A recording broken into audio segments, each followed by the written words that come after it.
नमस्कार दोस्तों। इस वीडियो के माध्यम से हम क्या जानने की कोशिश करेंगे?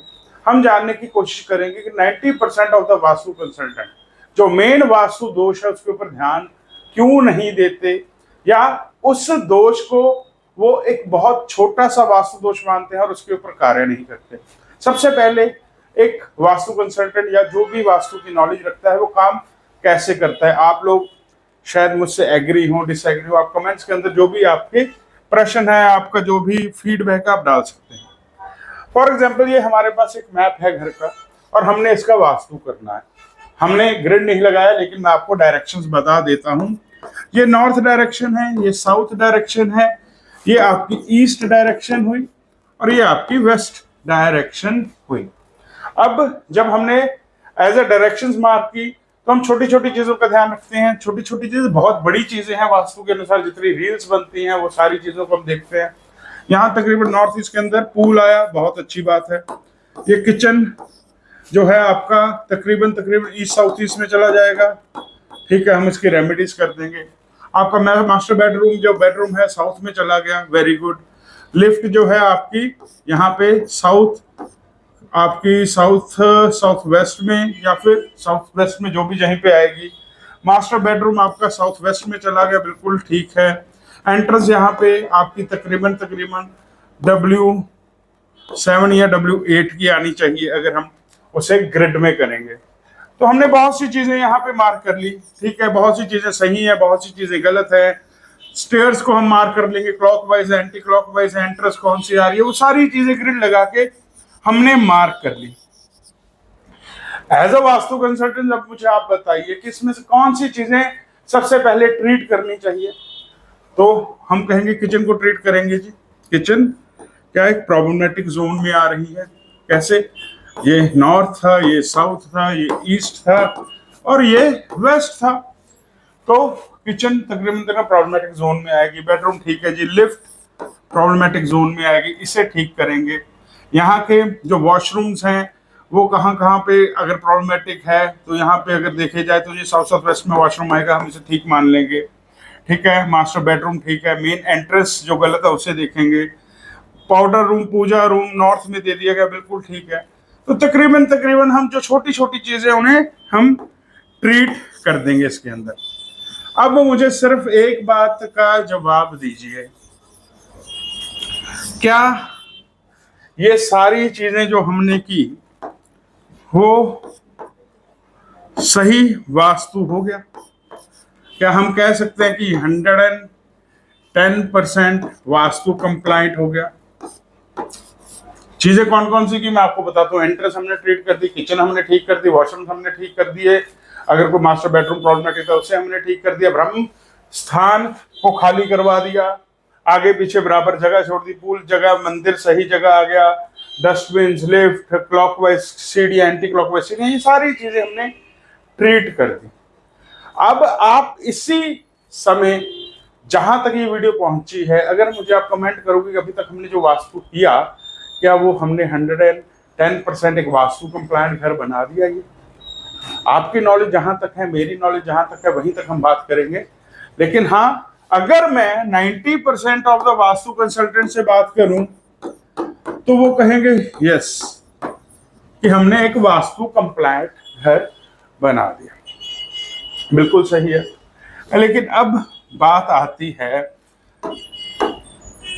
कि ये जितना भी पार्ट है ये जमीन के ऊपर घर बना हुआ है, और अगर मैं वास्तु को डिवाइड कर दूं तो उसके अंदर मैं सिंपली कहता हूं 80% लैंड एनर्जीज काम कर रही है और 20% ओरिएंटेशन। ओरिएंटेशन में अब देखिए क्या कुछ आ रहा है। ओरिएंटेशन में आपकी सारा का सारे ऊपर जितना स्ट्रक्चर है वो आया, कलर्स आए आपके, उसमें आपने जितने भी कलर्स थीम जो डाली, आपने अपने बार चार्ट को, आपने अपने पंच तत्वों को, सारी चीजों को इसके अंदर। और 20% में से 50% एक सिर्फ दरवाजा काम करता है जो है आपकी एंट्रेंस। तो अब आपने ये 20% को सही करके आपने कहा कि हमने एक 110% वास्तु कंप्लायंट घर, होम, फैक्ट्री या ऑफिस बना दिया। अब आगे की नॉलेज पे बढ़ते हैं। ये क्या है? ये हमारी 4 डायरेक्शंस हैं और इन 4 डायरेक्शंस में सबसे ज्यादा इंपॉर्टेंस किसे दी गई? इन 4 डायरेक्शंस को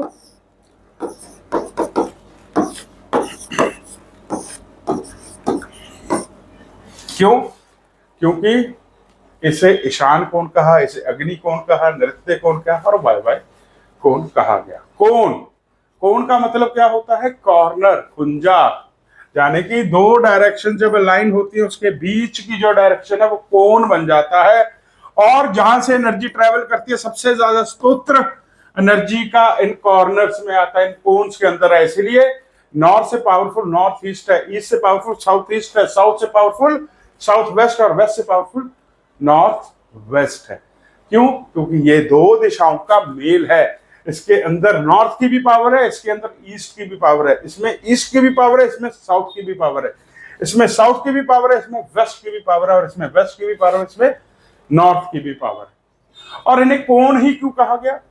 क्योंकि पहले जमाने के अंदर जो घर थे वो 0 डिग्री बनाए जाते थे और ऑटोमेटिकली क्या होता था? ये कॉर्नर्स बन जाते थे। आज भी ऐसा ही है, आज भी 0 डिग्री घरों को बहुत महत्व दिया जाता है, आज भी 0 डिग्री के घरों को बहुत ज्यादा इंपॉर्टेंस दी जाती है। लेकिन अब मुझे एक बात बताइए, इसी मैप के ऊपर अगर मैं आपसे क्वेश्चन करूं कि ये नॉर्थ था, ये साउथ था, ये ईस्ट था और ये वेस्ट था, तो नॉर्थ ईस्ट यहां बना, साउथ ईस्ट यहां बना, साउथ वेस्ट यहां बना और नॉर्थ वेस्ट यहां बना। अब मुझे ये बताइए कि जो प्रायोरिटी इन डायरेक्शंस को कॉर्नर में मिलनी चाहिए थी वो यहां मिल रही? बिल्कुल नहीं, वो तो सेंटर में आ गई। और अगर सेंटर में आ गई तो क्या ये एक वास्तु दोष नहीं है? और मैं कहता हूं ये 80% जो लैंड एनर्जीज है उसका वास्तु दोष है ये, जिसे हम बड़े आराम से इग्नोर कर देते हैं। क्यों? हम कहते हैं एंट्रेंस जी आपकी N4 की एंट्रेंस है, बहुत अच्छी है, क्या प्रॉब्लम है? बहुत अच्छी बात हुई। अब इसे क्या कहा जाता है? अब एक्चुअल में इसे एक नाम दिया जाता है इस प्लॉट्स को। इन प्लॉट्स को कहा जाता है ये दिशाहीन है, इन प्लॉट्स की दिशा नहीं है, ये विदिशा प्लॉट्स हैं। और विदिशा प्लॉट्स का मतलब क्या होता है कि जो डायरेक्शन, जो एनर्जी इस प्लॉट में ऐसे घूमनी चाहिए थी वो एनर्जी अब इस प्लॉट में ऐसे घूम रही है, यानी कि वो एनर्जी जो है आपकी यहां से कॉर्नर से हटके वो एनर्जी आपकी अब डायगोनल हो चुकी है। और जब कोई एनर्जी डायगोनल होती है तो क्या होता है? यहाँ पे नॉर्थ ईस्ट आ गया, यहाँ पे आपका साउथ ईस्ट आ गया, यहाँ पे आपका साउथ वेस्ट आ गया और यहाँ पे आपका नॉर्थ वेस्ट चला गया। तो अब आप मुझे बताइए कि जब ये कॉर्नर्स यहाँ पे होने चाहिए थे और वो कॉर्नर्स आपके विदिशा प्लॉट में चले गए तो क्या ये वास्तु दोष नहीं कहलाएगा? और ये इतना बड़ा वास्तु दोष है जहां पे आप बाकी रेमेडीज करके उस प्लॉट को तो अलाइन कर रहे हो ओरिएंटेशन के ऊपर, लेकिन जब लैंड एनर्जी जो 80% ऑफ द वास्तु पावर को होल्ड करती है वहां पे आपने इस मेजर दोष को, मेजर वास्तु दोष को इग्नोर कर दिया। हर चीज की, अगर सीढ़ियां गलत है उसकी रेमेडी है, बाथरूम गलत है उसकी रेमेडी, एंट्रेंस गलत है उसकी रेमेडी है, आपका जो भी चीज गलत है सबकी रेमेडी बना दी गई है। तो क्या विदिशा प्लॉट्स को दिशा करने के लिए रेमेडीज बन सकती हैं? बिल्कुल बन सकती हैं। बस यहाँ पे कुछ ऐसी चीजों को डाला जाता है जो स्तोत्र होते हैं एनर्जी के, जो जनरेटर की तरह काम करते हैं और उस एनर्जी से बिहार से इस विदिशा प्लॉट को दिशाहीन कार्य करने पे वो सफल कर देते हैं। और फिर हम कहते हैं कि ये जो प्लॉट है अब ये वास्तु अनुसार कार्य करता है। क्यों इंपॉर्टेंस दी जाती है बोरवेल को सबसे ज्यादा? कि हम कहते हैं बोरवेल जमीन की एनर्जीज को बढ़ा देता है। क्यों? हम ऑटोमेटिक नॉर्थ के अंदर खड्डा कर देते हैं जिससे जमीन की लैंड एनर्जीज ऑटोमेटिक वाइब्रेट करती है। और ऐसे ही जब हम इन विदिशा और बहुत सी रेमेडीज होती हैं चेक करने के लिए, ये अकेली एक मैंने एक छोटी सी एग्जांपल दी है आपको कि हम सिर्फ कहां पे काम कर रहे हैं, हम कार्य कर रहे हैं 20% के ऊपर। और हम कहते हैं कि आप 80% को ओके कर दीजिए, ऊपर कुछ भी हो आपको ज्यादा मैटर नहीं करता। ऊपर क्यों? क्योंकि हमने मेन पार्ट ऑफ वास्तु 80% को करेक्ट कर दिया है। अगर आप मुझसे सहमत हैं, आपको लगता है कि हाँ मैंने कोई अच्छी बात की, तो you can comment it on. और हाँ, अगर आप हमारे नए वीडियोस को हमेशा अपडेटेड रहना चाहते हैं तो हमारे कम्युनिटी को ज्वाइन कीजिए, हमें फॉलो एंड शेयर कीजिए। धन्यवाद। हर हर महादेव।